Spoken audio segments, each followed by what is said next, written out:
I've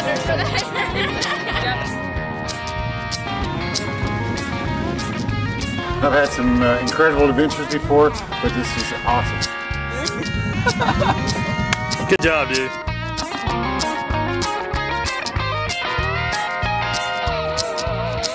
On the Trail would like to thank the following sponsors.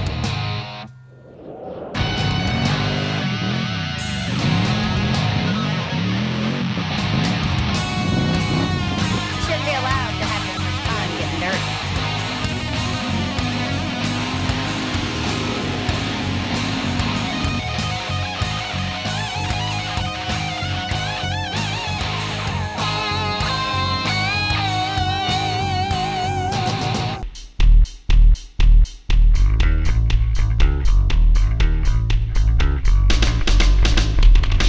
Welcome to On the Trail. I'm your host, Steven Anderson, and this week we're in sunny Daytona Beach for the 2010 Annual Bike Week.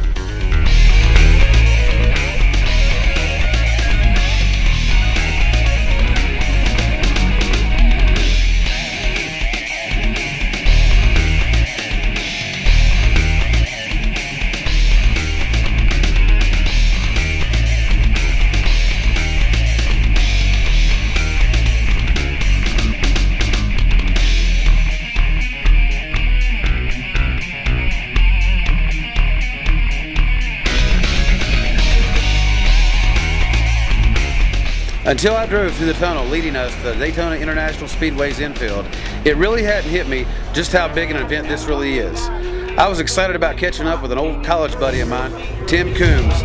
Me growing up in southern West Virginia, I've been trail riding since the age of 5. But until I met Tim in college and went to the Blackwater 100 to root for a new friend racing, I had no idea just how large the off-road culture really was.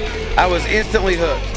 Over the years, I visited Tim at different races and have seen firsthand just how hard he and his family work to promote racing. Well, folks, this week I'm hanging out with Tim, his son Tanner, and his nephew Trevor at Bike Week, and even Michael Jordan's in town. Bike Week has been a tradition since January 24th, 1937, which was the inaugural running of the Daytona 200. The first race took place on a 3.2-mile beach and road course located south of Daytona Beach. Ed Kretz of Monterey Park, California, was its first winner, riding an American-made Indian motorcycle averaging 73.34 miles per hour. And get it back out, but he is losing precious seconds. I'm here at the Daytona 200. Yellow Panther better beat that bike clear than The last beach road course race was in 1960. In 1961, the famous race was moved to the Daytona International Speedway, and here we are. Today, Bike Week is transformed into a 10-day festival that expands throughout Volusia County. There are hundreds of events for motorcycle enthusiasts to enjoy.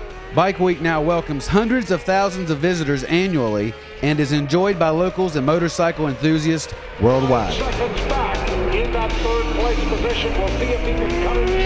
Hey, my name is Tom Brady. And I'll tell you what, when I'm on the track, I run hard. Because I get into the turns, I get all crazy. Down in the turns, knee on the ground. And when I get my knee on the ground, I want to know I got Lucas oil in my engine. When I got Lucas in my engine, I know I can open the throttle back up. Hang on. Let's hear from someone who knows what she's talking about.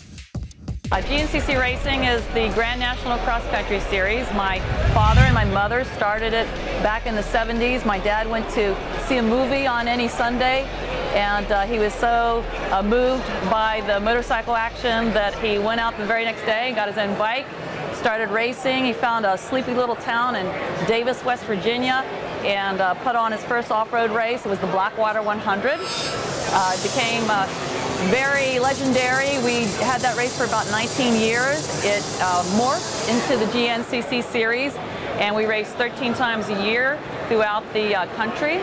We end in Crawfordsville, Indiana. It's one of our biggest races. It's called the Ironman.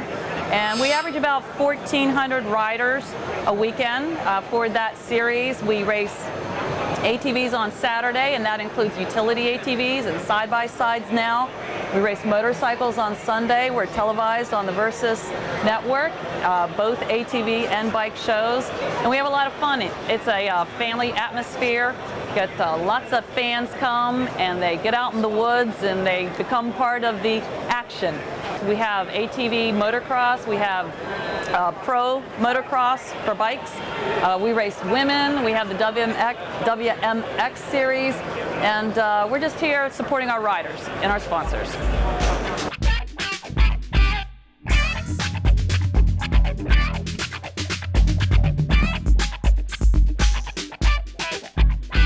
Stick around, folks. We'll be right back with more from Daytona.